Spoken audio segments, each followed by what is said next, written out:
Great. Well, welcome everyone to our career panel and info session today on careers in international development. My name is Nanako Tamaru, and I am the executive director at the Boston Network for International Development, which we call BNID for short. And I'm just so thrilled to be with you all today. Before we dive into the career panel and to hear from our just amazing panelists today, I wanted to tell you guys just a little bit about BNID in case this is your first webinar that you're joining us for. BNID, we are a nonprofit organization, and our goal is to really foster the greater Boston international development community. And that includes you all, students, both undergrad and grad, as well as lots of different organizations, professionals, and anyone really working in this international development or international aid sector, right? That includes folks working in the humanitarian sector, peace building, public health, advocacy, human rights, right? There's so many different things under this umbrella. And so we do panels like this, which is support students like you all trying to figure out, what is this thing called international development? What do careers look like? How do I get my next job or internship? As well as we work with many different organizations and professionals for people to figure out, how do I do my job better? How do I have more impact? How do I lead a better organization? So these are some of the things that we do here at BNID through panels like this, in-person convenings, and workshops. And this session today is part of our Advancing International Development in Higher Education program, for which we have 4 member universities. So that's MIT, Brandeis, Bridgewater, and Worcester Polytechnic. And we do a bunch of panels like this. And if this is your first one, I'm so glad to see you. Thank you for joining us today. And we will be hosting 2 more of these career panels in the spring semester as well. So I encourage you to continue to join us so you can learn more about kind of what is in this sector and what we do. The other thing I wanted to share with you all is we have a membership program, which includes both organizations and individual memberships. And our individual memberships are for people who have worked in the sector, people who have some work experience, which I know includes many of you. And so that could be if you're a professional working in this space, if you're a grad student that has worked in this space, we really encourage you to consider becoming a member. Members get exclusive access to webinars like this around career advancement as well as professional development. So we're hosting, for example, a webinar on how to use AI in your job as an international development practitioner. We'll also be doing a couple more webinars and workshops on monitoring and evaluation next semester, as well as on decolonizing aid and what that actually looks like in practice. If you're interested, if you already have some work experience and are interested in connecting with other professionals working in this space, I would just recommend that you consider becoming a member. And I will put I can't access my notes while the slide is up. Okay, I will put a link into the chat in a little bit about how to become a member in case you're interested in signing up. And I'll also give you a few more links and ways to kind of keep in touch with BNID if you're interested in learning more about the international development sector. So that's a little bit about who we are and what brought us all together today is here to learn more about the international aid sector and what careers look like and what do people do that work in this space. And so I'm just so thrilled to be able to introduce you to our 4 panelists today. They all come from very different sectors and types of work, which is what makes me so excited to bring all of them to you today. I think you'll get a lot of different perspectives and advice. But let's go ahead and start I'll let each of our panelists introduce themselves. Maybe Mishaal, you're first on my screen, so let's start with you. Thank you so much, Nanako. And hi, everyone. It's such a pleasure to be here with you. And my name is Mishaal, and I am a development officer at Oxfam America. And I am also a recent board member of Boston Network for International Development. I just joined a couple weeks ago, well, a couple months ago, I guess, but I'm still getting onboarded. But super excited to be part of both Oxfam and the BNID community. I work as a development officer at Oxfam. A little bit about my background. I graduated from Emmanuel College with my bachelor's degree in political science with an international relations and international relations concentration, and I had minors in history and communication. I graduated 2019, started working at Oxfam that summer as a donor relations assistant, and then I kind of worked my way up from assistant to coordinator to now I work as a development officer. And then in the last 2 years, I was a full-time grad student while also working full-time at Oxfam. I was a grad student at Northeastern, getting my master's in political science with a concentration in public policy. Graduated last year, and I am continuing on with my journey at Oxfam. Super excited to be here and to hear your questions and just see how I might be a good resource to you. So thank you so much. Great, thanks, Mishaal. And especially, I know some of you out there are also working and going to school at the same time, which is such a big thing to juggle. So I can't wait to hear more about your work at Oxfam and what you've been up to. The next person on my screen, let's go to Andrea. Hi, everyone. It's really nice to be part of this panel and to meet all of you this evening. My name is Andrea Cristancho. I'm a current Foreign Service Officer with the USAID. Specifically, I'm a contracting officer. We can talk about what all that means later. Before joining USAID, I worked in DC for multiple implementing partners. So I worked for a small business, medium, and then a large NGO. I did that for about 8 years. I saw someone from Brandeis University. I also went there. I received my master's from the Heller School some years back. And before joining Brandeis, I was a Peace Corps volunteer in Romania. So I did that for 2 years. And I received my undergraduate degree from DePaul University in political science and Latin American studies. I currently reside in Mexico City. Very happy to be here and very happy to share my experience, what it means to be a Foreign Service Officer for USAID. So thank you. And I'll hand the mic over to you. Thank you so much. And we're so excited to I know that there's a lot of folks in the room that want to know more about what it's like to work for the US government and USAID and how you got there. I feel like that's always a question that students ask me. So I'm looking forward to hearing more about what it's like to be a contracting officer. So yes, lots of questions to come. Thank you so much, Andrea. Next on my screen is Sophie.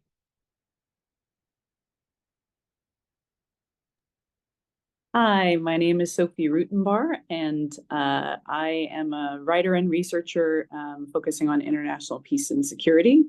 I'm currently a visiting scholar at New York University's Center on International Cooperation, which focuses on the United Nations and promoting peace and justice around the world. I'm also a non-resident fellow at the Brookings Institution in their foreign policy program. Before, actually, up until kind of just earlier this year, I was a United Nations staff member. I worked with the UN for about 10 years, several years in New York at UN headquarters, as well as some time in South Sudan and 3 or 4 years in Haiti. So very happy to speak today about working for the UN and what's that like and opportunities there. In terms of undergraduate and graduate experience, my undergraduate was essentially political science at the University of Texas at Dallas. So I think I'm the one here with no ties to the Boston area, although I've visited and had wonderful experiences. And then for graduate school, I have a master's in conflict, security, and development from King's College London, and then a master's in human rights from London School of Economics. So happy to touch on any of that during our conversation, and very excited to be here with you all. Great, thank you so much, Sophie. And as I'm sure you can guess, there's a lot of people interested in how do you break into the UN? Like what's realistic and how do you get your foot in the door there? And I would love to hear more about your research. I feel like that's an area that people don't immediately think of as a place to go as your career. So yes, many more questions for you as well. And Karen would love to come to you next.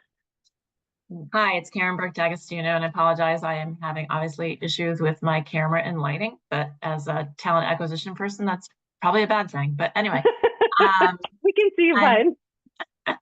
I am the Director of Talent Acquisition at Perkins School for the Blind. We are here in Watertown.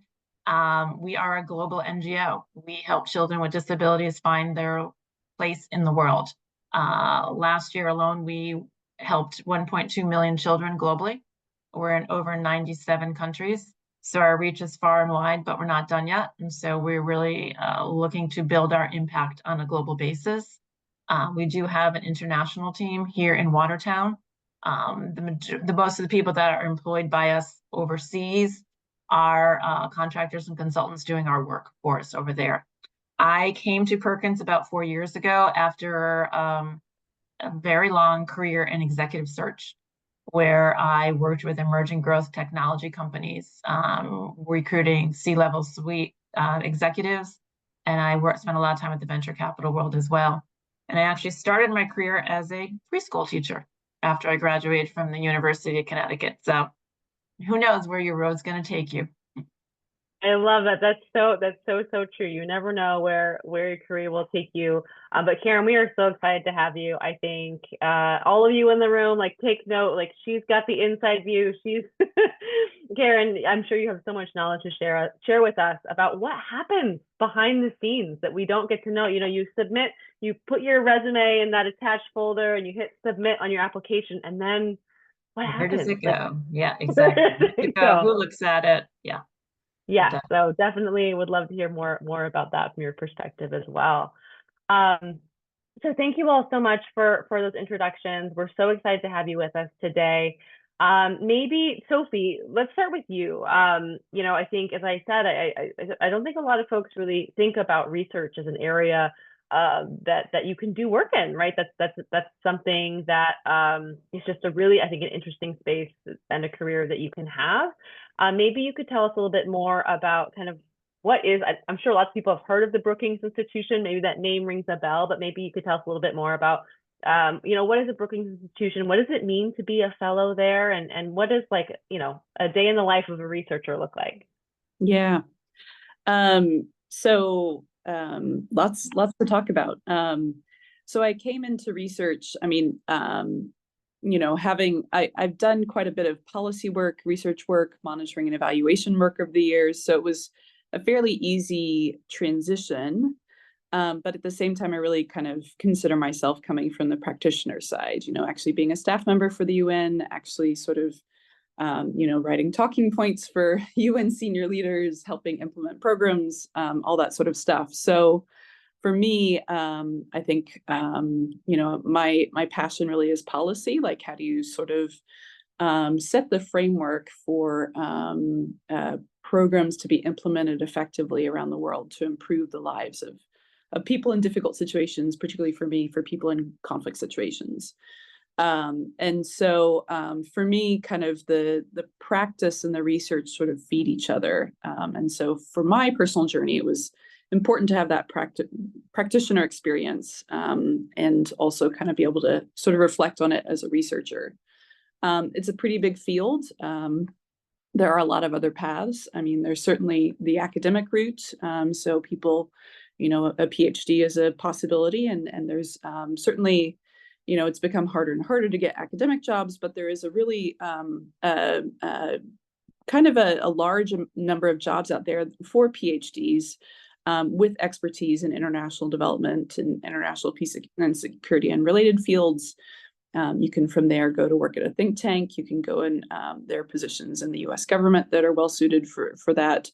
You know, it's a whole kind of, and I think there's a lot of options. I mean, you could, you know, for instance, work in an internal think tank. I did that at the UN for a while. You could work in an actual think tank like the Brookings Institution, which was set up a bit over 100 years ago to serve as sort of an external kind of advisor to the US government on kind of critical policy issues, both domestically and internationally. And you could also work in academia, work in sort of centers that sort of span academia and policy, like the New York University Center on International Cooperation. So there are lots of options. I mean, for me, I just love kind of the intellectual engagement, like, I'm working to help people, but also, how do we do it in an effective way? Like, how do you draw on evidence on things that kind of have been shown to work?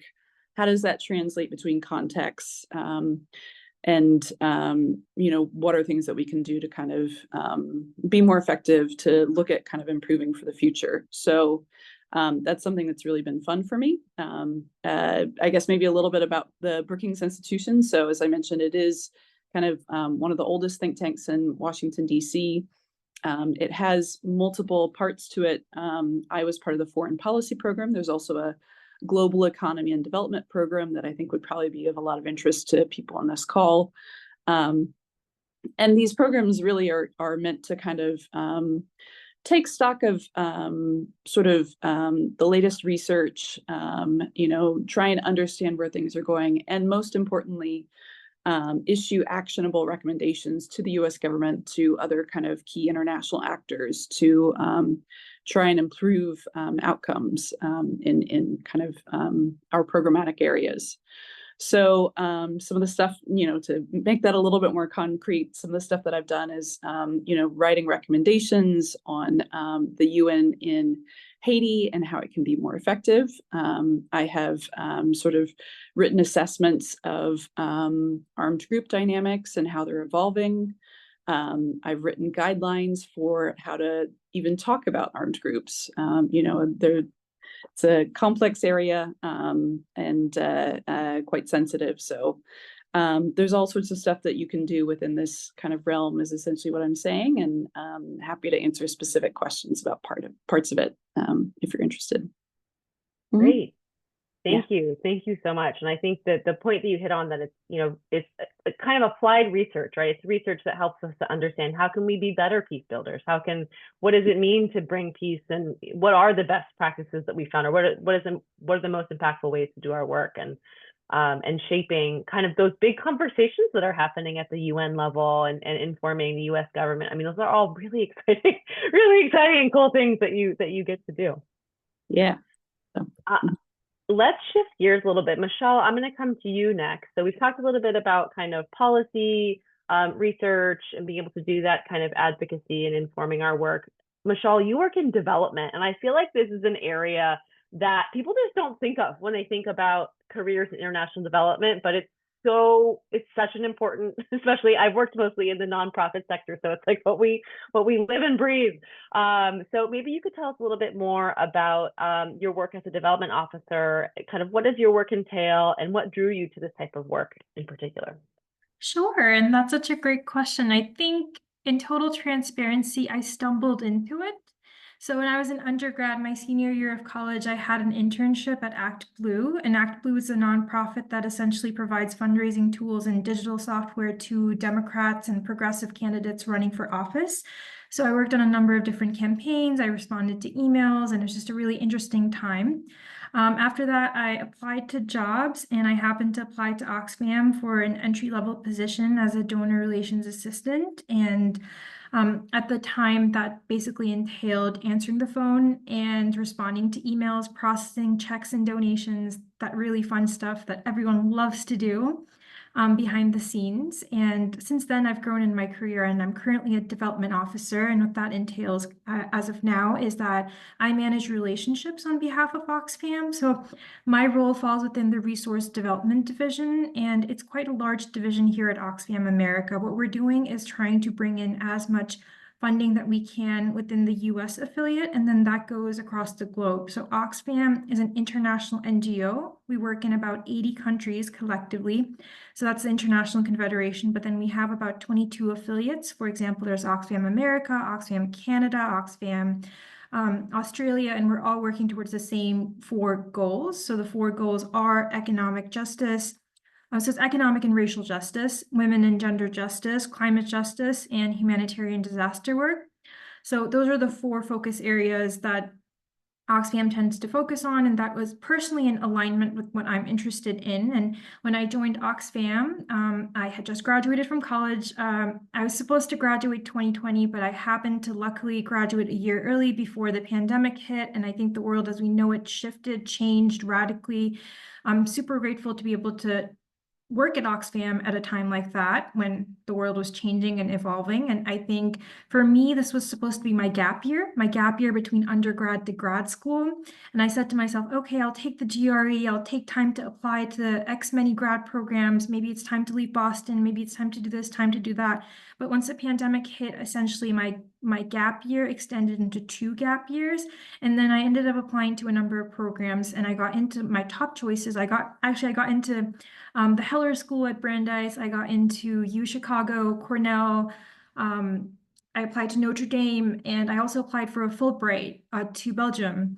But in the end, what made the most sense was to stay in Boston and go to grad school at Northeastern, where I was offered a pretty good scholarship for a master's program, a political engagement scholarship that covered a good chunk of my tuition.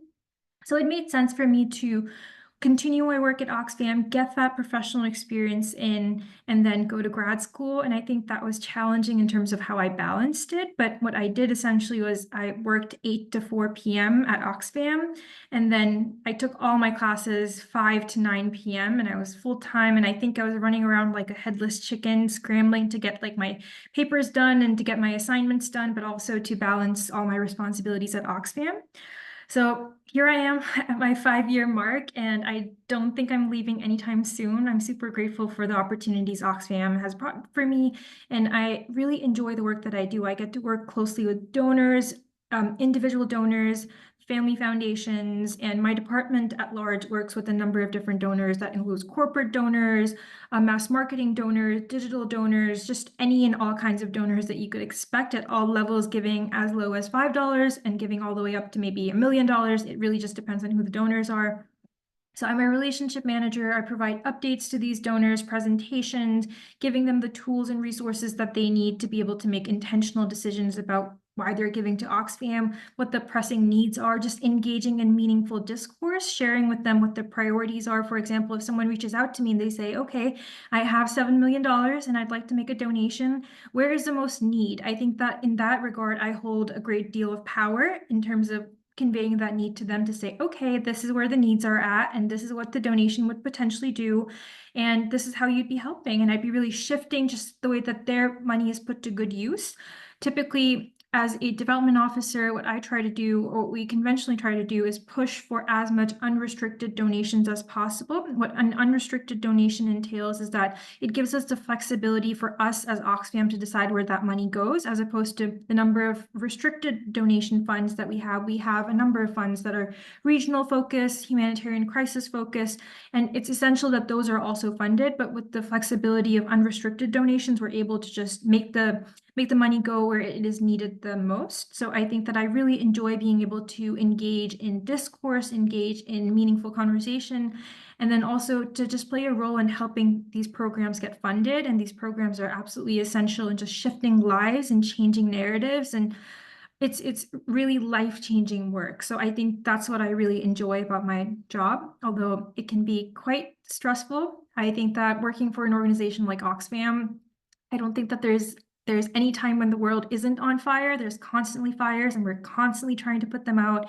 Last year, there were earthquakes in Turkey and Syria, and we immediately sprung into action. And we as of now, we've helped 2 million people. So that is a tangible number, but that is a crisis that took place. And then there's crisis situations that are ongoing right now. For example, in Gaza, in Yemen, in Ukraine, and Oxfam is on the ground. We are responding, providing critical aid, but then we're also providing resources for long-term change, not just in the moment. So I think that's what drew me to Oxfam, is that we're helping in the moment, but we're also thinking of the future. And I think it's important to just hold those two things hand in hand and proceed forward in that way. So Oxfam is a great place to work at, and the work speaks for itself also.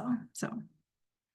Yeah, thank you so much. I mean, the building those relationships and being able to have those skills and communicating really well about, you know, what impact you're having, or helping advise donors about where their dollars can be best spent, are just like skills that you will use, I feel like, for the rest of your career. So it just, I think development work is just like a really, I guess, underhyped area of work that is so important to the international development sector that people just don't know about. So I'm so glad for you to be able to share your experience. Thank you so much. Andrea, let's go over to you. Would love to hear more about your work at USAID. I feel like everyone's like, oh, like US government, like USAID is like the place to be, but would love if you could like break it down a little bit. What do you do? What do you do as a contracting officer? What is your day-to-day work like? I'm gonna give you a two-part. So one is kind of tell us a little bit more about your job, and then also, I know that there are folks here today that want a job at USAID. And so any advice you have for people interested in getting their foot in the door, whether that's, how do you become a foreign service officer, or just any advice you have about, how to join USAID. Okay, thank you for both of those questions.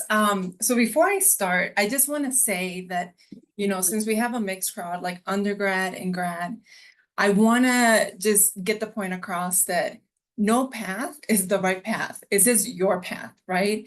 And so like I had a very linear path into development just because I always knew that this is what I wanted to do. And so when I gave my intro, my undergrad in political science and Latin American relations, Peace Corps grad, all these things seem very linear in my mind, right? But I think it's really important for everyone here to know that it doesn't have to be that way. And so like when people give their story, don't feel like, like you have to meet like that check mark to be able to apply at any job that you want to apply to, right? Like if you feel like you're the right fit for that, you should definitely do that. You should apply and see where that takes you. So don't feel like you need to compare your background to other people's background. So I just want to say that off the top, just because I know that sometimes things seem very like up in the air, like, oh, if I do this, then I'll get here. And I don't necessarily think that that's the case. But to go back to your first question about working at USAID, well, I mean, it's really, really varies a ton because you can be in DC and working in DC for USAID is going to be very different. Before I was placed here in Mexico City, so as a foreign service officer, we jump around to different missions. I worked in DC as the Mexico desk officer, and that was like my intro into what it means to work with the interagencies, right? So I was the person between the mission and people in DC and also people in the State Department.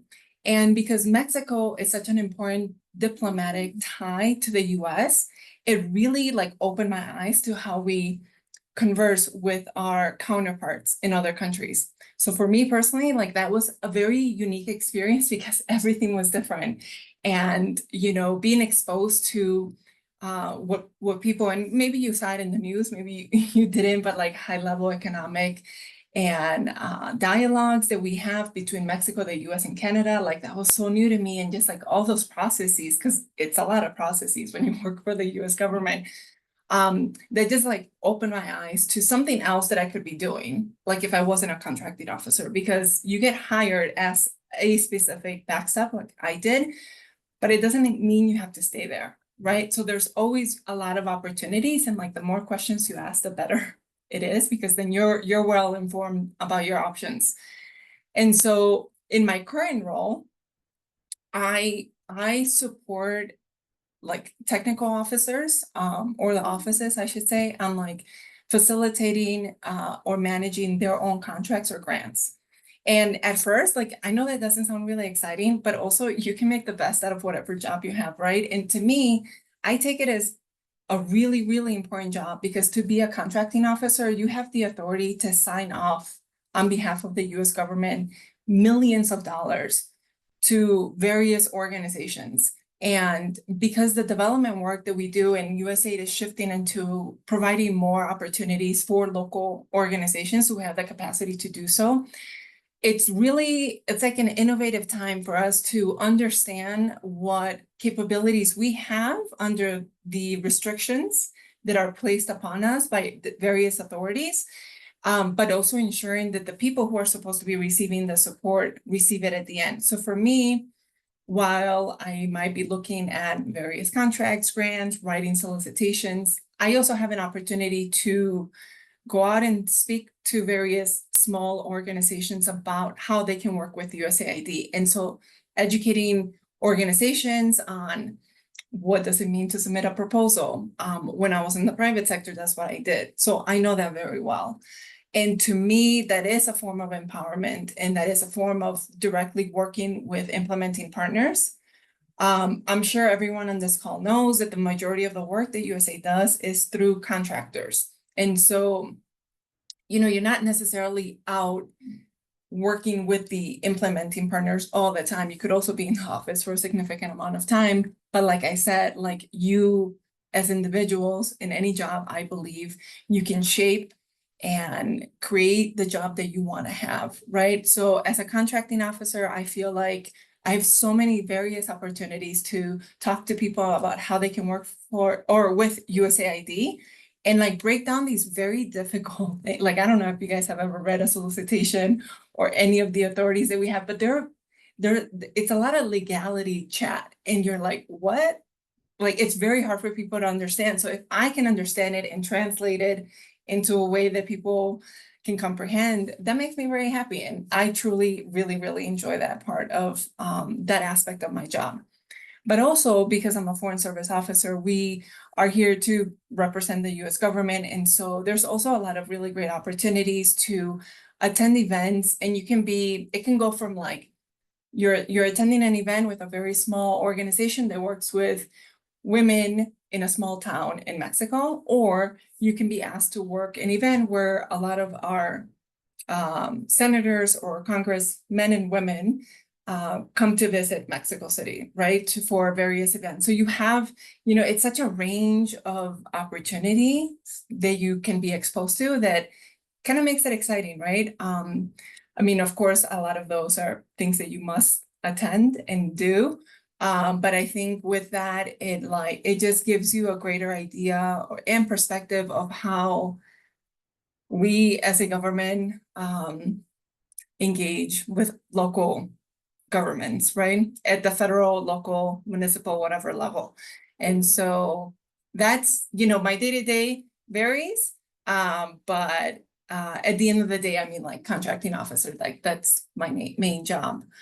And then your other question was about how to work with USAID, right? Yeah, like any advice you have for folks that are like, I want to do that. I want to be in Mexico City doing those awesome events, meeting with these organizations, doing this amazing work. Like, any advice for folks who want to get into USAID? Okay, so it obviously depends on like what the government is hiring, right? So you have to go to USAID or work with you. I forget the website. I can put it in the chat because you have to apply through like a portal. And what I would say though, before joining you, I mean, I personally would say before joining USAID, definitely know, and if you want to be on the foreign service side, definitely know that you feel comfortable in like not being at home with your family all the time because you're obviously in another country. And I think that that's a very serious conversation that you should have with yourself if you are married or not, or what personal plans you have, because this job merges those two. Like there's no way to divide your personal life with your work because they're just so interconnected. Like all the things that we do are so interconnected. And so I think that if you have ideas, and I should have said this at the beginning, you can find me on LinkedIn if you want to have a one-on-one conversation with me about what you hope to gain out of working for USAID specifically. Feel free to find me on LinkedIn. But I think it's, you know, before, you know, not to romanticize the job, right? Like to be very realistic is that you do give up a lot for the job. And that takes time to figure out if you actually want to do it or not. Definitely, you know, have a lot of experience working abroad because one, you'll need that in your resume.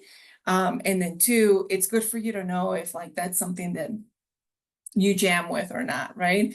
I think that, you know, having some years of experience working somewhere else before you joining USAID would be beneficial. I just think that, I don't know if it's required. I don't know what the requirements are now with all the various jobs, but I do think that having some type of experience prior would benefit you, just because USAID is such a large agency, and bringing in some skills, some of your own professional skills would be advantageous, for you before joining. I'll also say that you have to be very patient, because it took me 2 years from the moment that I applied until I actually got hired. And so, and that really depends on like how many people they're hiring and like under what technical background. Like we have education, health, a whole bunch of others I can't think of right now. But anyway, it just like, I think we have engineers. I think I saw someone on here that was an engineer, but I think like economics or somewhere within that realm. And so there's only a certain number of spots for individuals. So you have to be really patient. You would want to tailor your resume to what the US government would be accepting. And I remember I had to change my private sector resume to the one that the US government was accepting. And then lastly, and I would say this, like, do not be afraid to contact people on LinkedIn. Like if you think someone has an awesome job, email them or message them on LinkedIn and say, I think your job is great. How'd you get it? I have done that before and had conversations and worked out or didn't work out. And it's not like they're going to give you a job, right? Like the point is for you to be informed so that when you apply, you know what you're getting yourself into. And so don't be afraid to utilize all the networking tools we have virtually to learn how to get to where people are. And you mentioned there was there was a 2-year gap. Was that between, so you took the foreign service exam and then there was a 2-year gap before then you got placed in a position, in office? No, I applied a year later. I was called to take the exam, and then you have to go through medical clearance, you have to go through the security clearance, and that also depends. It could take a year, it could take longer. I know some people were, you know, kept for a longer period of time, and I think it has to do with like resources, the agency, I don't, you know, a lot of things that are beyond my knowledge. But for me, it took me and the vast majority of the people who came into with my cohort about 2 years. Great, thank you. So patience. I like that you have, that's part of your advice. I think that makes a lot of sense. It's a long process, and you want to be sure, it makes sense. You want to be sure that this is where you want to be, because if you're going to wait 2 years, you want to be sure that it was worth the wait. Yes. Okay. And I'll stop there. If, like I said, I am more than happy to talk to people individually, and I'm sure people have questions. So I'll stop there and wait for the Q&A or any other questions that come up. Yeah, thank you. And Gerald, thanks so much. Gerald just put the link for our USA Jobs in the chat. USA Jobs is the portal that has the open positions, and then the resource that Gerald put in there is for early career folks. So definitely check that out. Now that we are kind of on the track of thinking about advice for people that are getting jobs, Karen, I would love to turn to you as someone who's had a very long career in talent acquisition. What insights can you share with us about how does the hiring process work? We talked about, you hit that submit button, you send in your materials, and kind of off it goes. But I think for many of us here on this call, it's kind of a black box, and we don't really know what happens next. So, how do you go through all those resumes? How do you decide who has the best or who is the most qualified applicants? Anything you can share with us about kind of how that process works? We're all ears. I would say, to kind of mirror what Andrea said, is network, network, network, network. LinkedIn is a recruiter's best friend. We utilize it all the time, every day. And so great advice, Andrea, to like, if you see somebody doing something you want to do, reach out to them. No matter who it is, people love to talk about themselves and where they got. Use your colleges. If somebody is an alumni of Bridgewater or MIT or what have you, and they have a cool job, network with them. They love to see, you know, folks from their colleges do their network. I can't stress it enough. That is the best thing. Yeah, everybody has an ATS system. They are a black box. Your resume, we have Workday. Your resume comes in and we get a lot. Not gonna lie, do we look at them all? We try. But things that stand out is formatting. Do not have any spelling errors at all. Don't make it too wordy. I'm of the belief, short, sweet, and to the point. Put the major things down. Highlight your accomplishments. I met with a guy just a couple weeks ago who, a couple years out of school, and he did a startup and it didn't work. And all he talked about in the paragraph about his startup was the failures. I'm like, no. Let's hear about the successes. You can get into the failures when you get the interview, but you want to open that door. So accomplishments, if you have been promoted, you know, to Michelle's point about how she started Oxfam, we have a stewardship officer position open right now. And it is an entry-level position in development on our corporate and foundation relations team. It's a great entryway to development. We're global. So we are both US and international. And looking at resumes, I like to see people who've been involved. I don't care where you went to school. I want to see what you did during your college outside of your academics. You know, yes, tell me about a project you did or something like that. But if you were involved in a sorority and you planned events, or one resume I looked at, they worked in the advancement office making calls to alumni for a semester. Those are the kind of things recruiters look like. They look for variety. They look like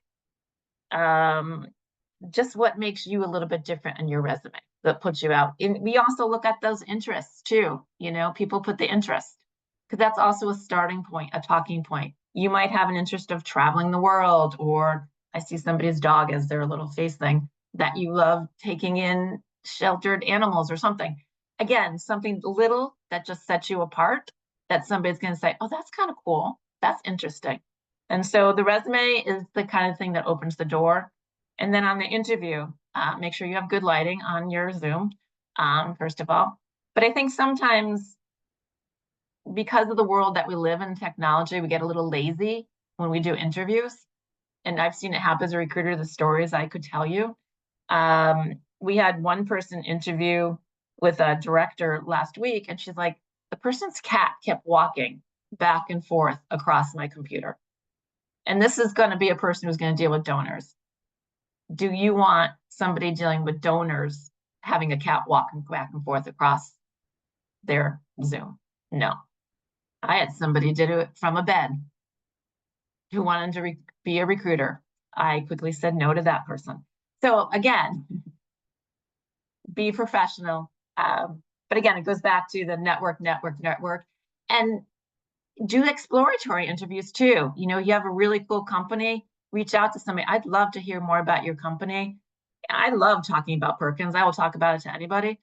I might not have nothing for you today, but I'm going to remember you because you reached out, you were professional. And in 6 months from now, I'm like, oh, remember that person? And do things like this. You know, 2 years ago, I did this panel, and now 2 years later, we have a program analyst on our international team who met me because of this panel. So networking works. You just never know. I mean, again, I can't remember if it was Andrea or who said about your own path. Take your own path. Have those conversations. Be open to opportunities. Because you can always say no. But be open to the conversation, listen, and see where it takes you. I mean, that's how I found my jobs. I just happened to I was an executive search for 30 years. What nonprofit's going to hire me? I knew the CEO from my past world. He's like, oh, talk to our HR person. I talked to the chief people officer, and we just had a great conversation. And she was like, I'm not sure how we could use your skill set. And I'm like, I'm not either. She's like, do you want to just try? Sure. 4 years later, here I am. Again, conversations, networking, go through LinkedIn, and on your resume, put in those keywords, because that's what recruiters search for. keywords in your resume. If you want to do international development, put international development in your resume somewhere, so that the recruiter will find. If you want to be an advocate, if you want to be, a contract foreign officer, put those somewhere in your resume, because that's going to get you pulled up on LinkedIn.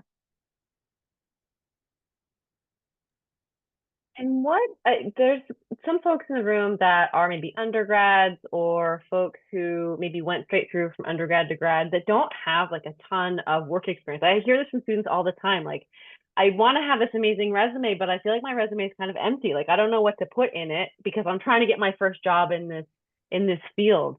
Do you have any perspectives? I mean, you've shared some already, but any advice for folks who are like, yeah, I'm trying to get my first job in this field. Like, what do I put on my resume to make me look interesting? Put in, you're looking for your entry-level job. Like, put like the interest things, where your passions, where your things are. I mean, again, go back to what I said before, of entry-level job. You have a summer job. I want to see somebody who worked through the summer. Like, I don't care if you mowed lawns, if you were the chief of staff to a president somewhere, put that down there. Like, no matter what you did, that's important. If you were a lifeguard for 5 years at the same place, to me, you are showing a loyalty, somebody that they can count on, because they're not going to bring you back if you couldn't count on. So that's what we look for. I mean, you might not think, oh, lifeguard, but you were there for 3 summers. There was something about you that they brought you back for 3 summers. And so those are things that people look for in entry-level jobs. It's not always the skill set. Like, I met 2 today, 2 entry-level people. One had actually done the job as an internship and the other didn't. But I'm leaning towards the person that didn't, because of the energy, the passion that came through it in the meeting with her, the willingness, just the way she talked about things. Like, she's going to do what it takes. And that's, especially in an entry-level job, that's what we look for. Somebody who's willing to, like, you want me to answer phones? I'm going to answer the phones. But now I'm part of an organization that I truly believe in. And I started my corporate career as, well, back then it was called secretary, but as an administrative assistant. I answered the phones. I greeted people came in. I had never worked in a professional office before. I was in a preschool before that. So think about it, from a preschool to a professional office. And the only reason they hired me is because I could type. Again, way back when. But that experience, I learned how to deal with executives at companies. I learned how to work into a professional environment. So entry-level jobs are awesome because you learn so much. Be a sponge. Be a sponge. Take on anything that they give you and make it your own and move it forward, and you're going to do great. Great. Thank you so much, Karen. I really appreciate that. And I think that yeah, it's just an important lesson that, it's not always about the exact skills that you have. It's about that energy that you bring and that passion, which I know a lot of people in the room, that's why they're here. That's why they're going to school for this particular, work, is that we all feel really passionate about helping others. And I think that that's what we really want to shine through sometimes, is that we have that passion and dedication to do the work. Yeah, and I'll just add one more thing. So example, I have a person on my team who started as a recruiter, wonderful recruiter, but I could just see, like, there was more. And I'm like, we're going to work and fill your toolkit. Like, what other tools can you learn here? Just think about it. Your entry-level job is going to be 1 to 3 years, right? You're either going to stay and grow with the organization, or you're going to take that skill somewhere else. So where can we build your tools to take you to the next level? Because that's what it's all about. And so that's what you really want to get out of your entry-level positions, is that really build your toolkit. Thank you. Thank you so much. And Gerald also just put it in the chat, just a reminder to everybody that you all have career service offices, and folks that are there to help you with looking over your resume, doing a mock interview, helping you find alumni to connect to. And I highly, highly recommend, going and visiting your career service offices. Folks like Gerald who are there to support you. I have one more question to ask, and then just flagging for all of you in the room that next will come Q&A. So start thinking about what questions you have for Mishaal, Andrea, Sophie, and Karen. But one last question I have, and that's Sophie for you, because we haven't talked about the UN very much yet. And I just know, because in the room there are also international students as well as American students, but the UN is just another really popular place where people want to break into. So what advice would you have for folks who are looking for a job at the UN? What types of experiences or skills would you recommend that students prioritize to be competitive for UN positions? Yeah, that's a great question. So it is hard to get into the UN, not going to lie. It is also possible. And I feel we could definitely have a whole session just on getting into the UN and different paths. And so I'll try and keep it simple, but, echoing Andrea and Karen, I'm happy if you want to reach out to me later on LinkedIn. I'm happy to kind of connect with you more directly about options and taking into account your particular circumstances and stuff like that. Definitely it helps to get a foot in the door with the UN if you have UN experience. And I know that's a little bit of a catch-22, but I know kind of people who interned with my office at the UN, or one of my former offices, who have gone on and become consultants and then become staff members. So definitely consider an internship. There are kind of more, there are a lot of kind of sideways routes in. Another route is the UN Volunteers Program. Definitely check it out. Basically, you get some of the perks of being a UN staff member. It's a little bit of a different program, hard to kind of fully explain quickly, but you are paid, even though it's called a volunteer program. And you're sent around the world to kind of help out with UN peacekeeping missions and just all sorts of different programs. That's an entry-level way, and I know multiple people who have then gone on from a UN volunteer position to a full staff position. There are temporary jobs. So if you look on the UN careers website, they'll list jobs that are available for less than a year. It's a lot easier to get those jobs than the jobs that are posted for more than a year. Those are what we call within the UN fixed term jobs that are kind of just very, very difficult to get because they basically guarantee you a long-term association with the UN, if not a kind of that can eventually turn into kind of one of these tenure track sort of permanent civil service jobs. So, and then how I got into the UN was a program called the UN Junior Professional Officer Program. So different countries sponsor their nationals or sponsor the nationals of other countries in some circumstances to basically have an entry-level position at the UN and again, kind of get your foot in the door. So I did that for 2 years and then was able to transfer to kind of regular UN's temporary contracts and then later a fixed term contract. So those are very quickly kind of 4 ways. There's also the UN Civil Service Entry Exam. That's a 5th way. And that is a way that you can apply every year and again, get kind of one of these contracts that's on the way to being sort of a tenured contract. That was a very rapid overview. I do have to say, in terms of kind of preparing for going up for some of those jobs, international experience is key. Speaking other languages is key. It's a huge asset in the UN, especially if you speak French or Spanish. Of course, Chinese, Arabic, and Russian are also plus. So working abroad is great. I do have to mention that I think, I come from sort of what we call a substantive background, focusing on conflict studies. But there's also lots and lots of kind of more technical jobs in the UN. There are data science people, there are population scientists, there are facilities management people, there are engineers, there are accounting people. Basically everything that you would need in any other organization, you also need in the UN. So, I see people on this call from different backgrounds and definitely, there is a home for you. It's just a matter of kind of figuring out how to get in that door. And then maybe the last thing that I'll say is I've been talking kind of a lot about sort of the UN Secretariat and UN peacekeeping missions. And that's sort of the world I come from. But UN agencies have 2 or 3 dozen of them.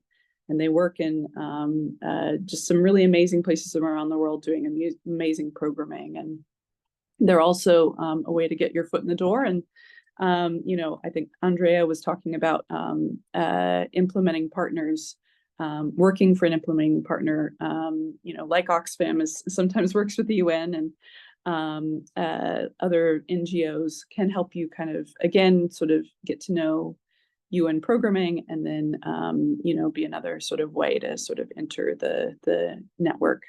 So very high level overview, but happy to answer more detailed questions or follow up individually. Mm-hmm. Yeah, thank you so much, Sophie. I tried to search some of those links as you were talking. I put one in for UN volunteers, and I think I'm not sure if that's the right link for the Junior Professional Officer Program, but just trying to put some stuff in the chat. Oh, sorry, you're muted, Sophie. I was just saying that I don't know if you do a follow-up email, but I'm happy to send some links and share them later on. Yeah, please send them to me, and I'll circulate those as well. Yeah, thank you. Yeah, it's always tough, but I've heard that from several people. It's the best once you're in the UN system.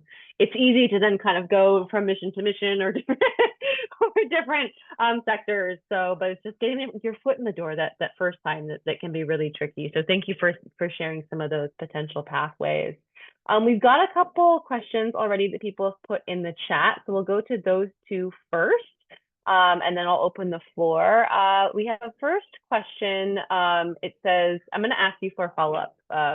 So just to let you know, it says, what steps would you recommend for international students with experiences in policy writing and international development interested in working in the US? So Ismail, I'm going to ask you for a little bit more information. Like what steps towards what? Like, are you looking for a particular type of job or just like how do international students get jobs in the US? Can you tell us a little bit more about what you're looking for in this question? Hi, am I audible enough? Yes, we can hear you. Yes, wonderful. So no, actually, the question was basically, following some of these, webinar has showed me that the perspective was mainly focused for local students.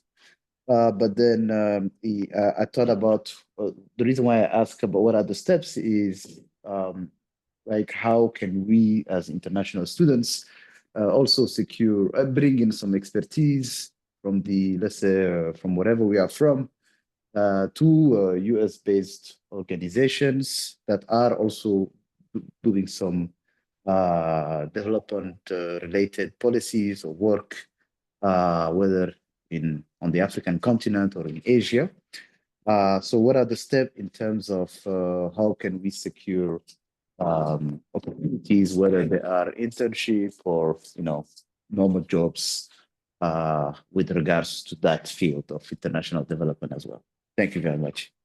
Yeah, thank you. Also, I'll turn it over to if anyone has any good advice for folks that are international students. So it's just a lot different for international students to be navigating the employment sector than getting all the visas and the work approvals. But yeah, I'll kind of open it up to the panelists. I don't know if any of you have advice or have worked with international students before. We have. This is Karen. It really just depends because it comes down to the visa, what type of visa you're on. We look at it case by case, so if folks interview and they tell us they're on a certain visa, I know as students, I think it's the opt visa. It just really depends on what the visa is, if it's something that we are able to sponsor. Something you just have to look to see if organizations will sponsor visas. Yeah, I think that's often the hardest part. Yeah. Sophie, do you want to jump in? Yeah, just saying that most of what I said for the UN is valid for international students as well as for US citizens. In terms of internships, the UN does sponsor, if you get a UN internship, the UN does sponsor a temporary sort of student work visa in the US so that you can come and do your internship in person, which is quite nice. And then,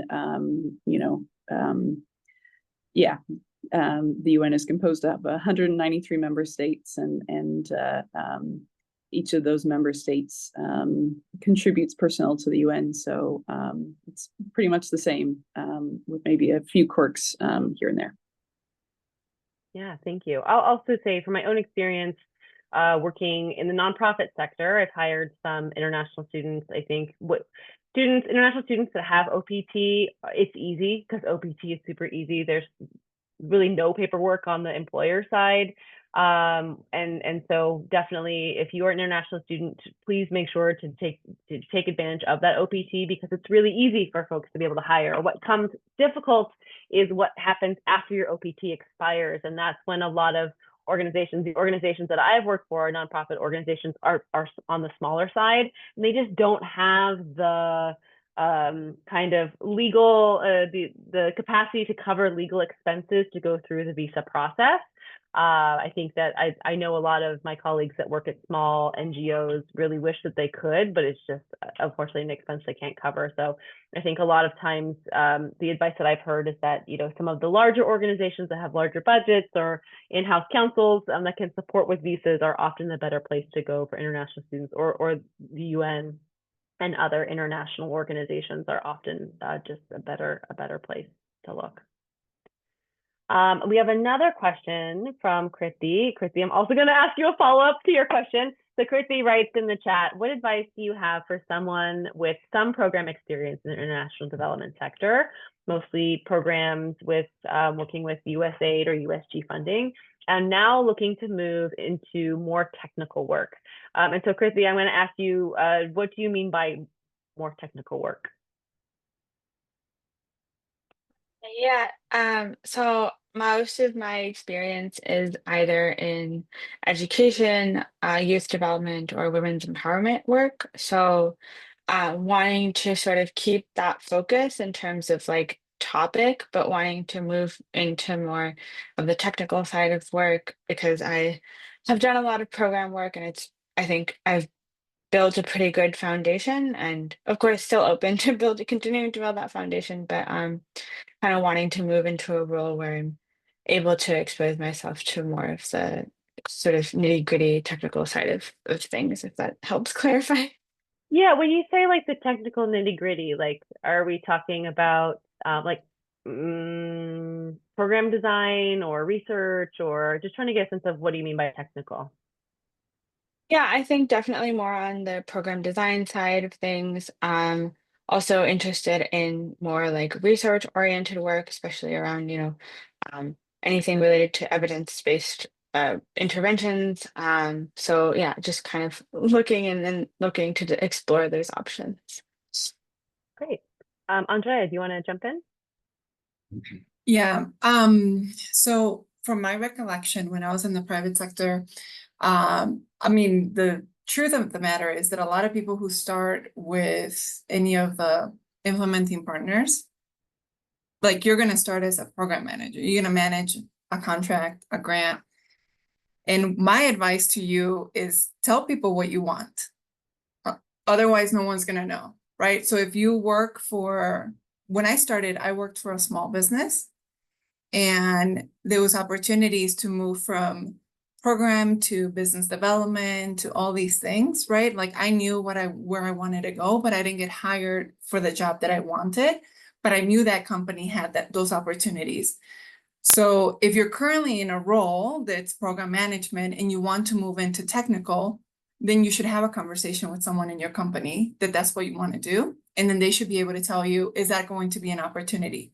That might be the easiest path versus applying somewhere without any of that experience, because at your current place of employment, they know who you are, right? They know your work ethic, and they can see if maybe they can expand it. So that would be my advice, is to tell people that you are thinking of, you'd be interested in moving into something like that. Maybe have a conversation with someone in your office who you admire and who you want to learn from, and ask them how they went about to get that job. So it might seem like you might be doing it for quite some time, but still, like, those are just kind of like the ropes that you have to walk through. And since I'm on that point, and something that Karen mentioned earlier that I really, really want to underscore, especially as you're starting in your career.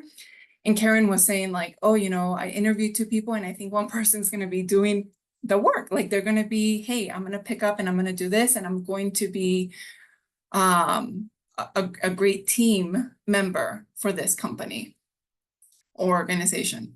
I think it's really important for you to know that you have to walk a fine line between being humble, right? And saying, I don't know everything because and we'll never know everything, but I'm just starting. So I need to learn from people, but also being assertive into what you want to do.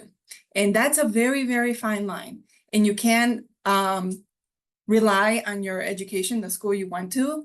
Great. You went to an Ivy League or you went to a really great known school.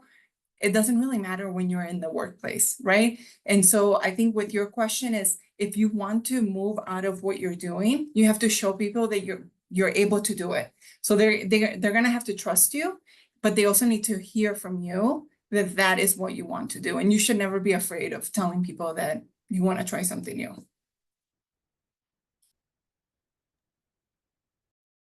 That's great advice. I've seen that work. In one of my previous jobs, I actually had someone come up to you. I was doing a research project back then, doing some field research and writing some reports. And one of the junior staff came to me and was like, "Can I help you?" Like, she worked in comms, but was like, "I want to do more on the research side. Like, do you need any support?" And so I tried to find ways to be able to, help her build that part of her career.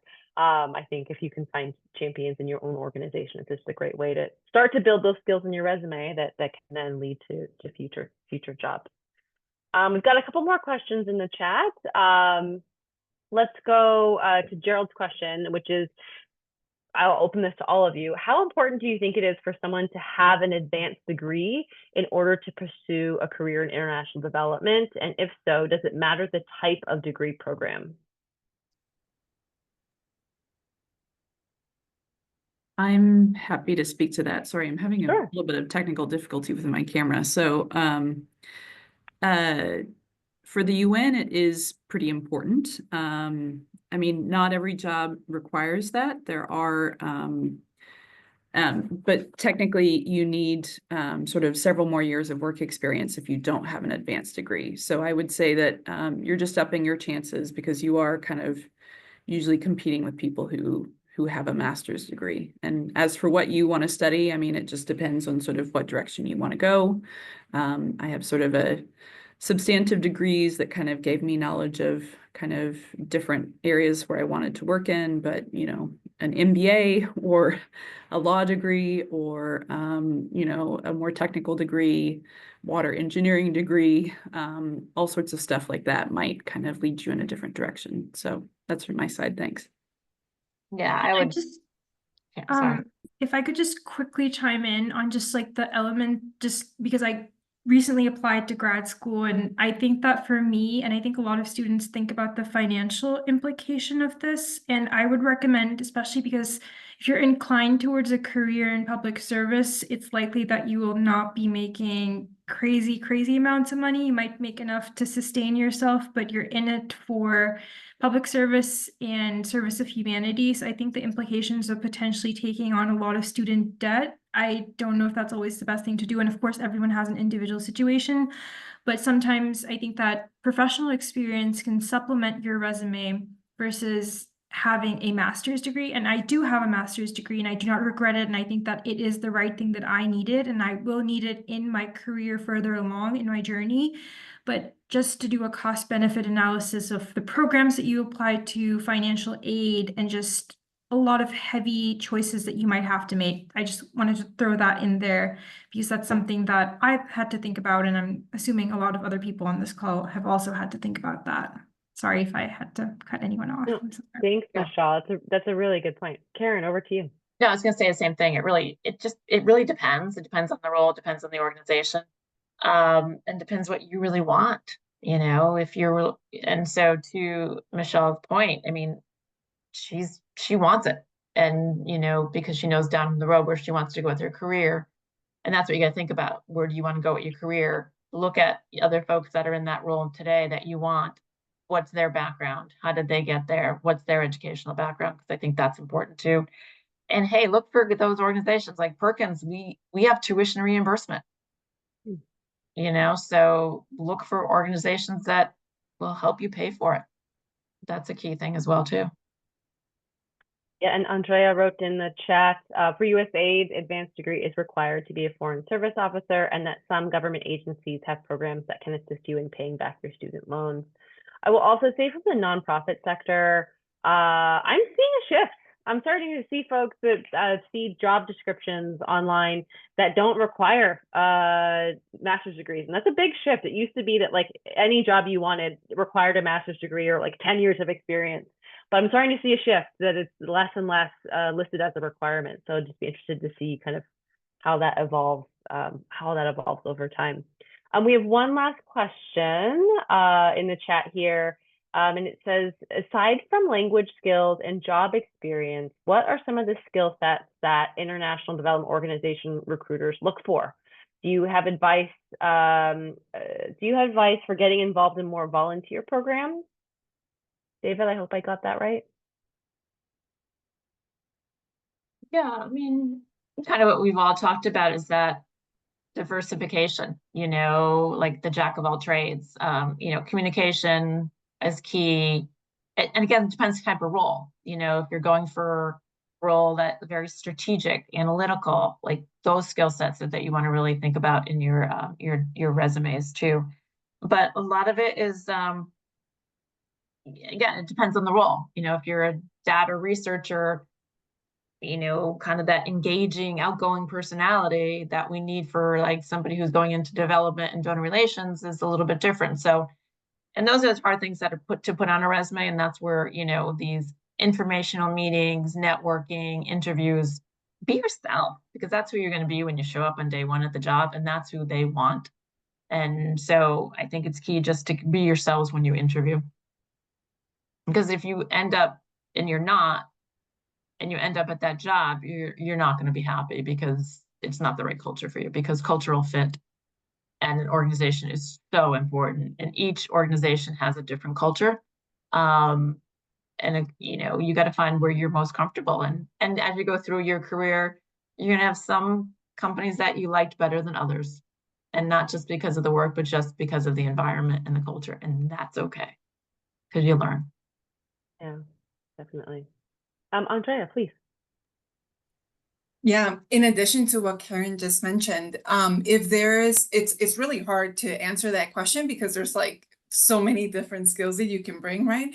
But I think that you can strategically place yourself so that you are aligned to an organization that you want to work with. I remember when I was in DC, there was an organization that had some sort of like working group for young professionals or something. And I read that on their website and I thought, well, that's cool. Like that means that they care about my growth, right? And so in the interview, I utilized that, right? Like what skills do I have that are aligned to that? Like, do they need someone to organize events for them? Do they need, like any type of support when it comes to that? And so like, kind of like framing yourself based on that organization. So that probably just takes a little bit more of research on your end to see like what skills that an organization wants, and also contacting someone who works there, right? Like what is it that they need?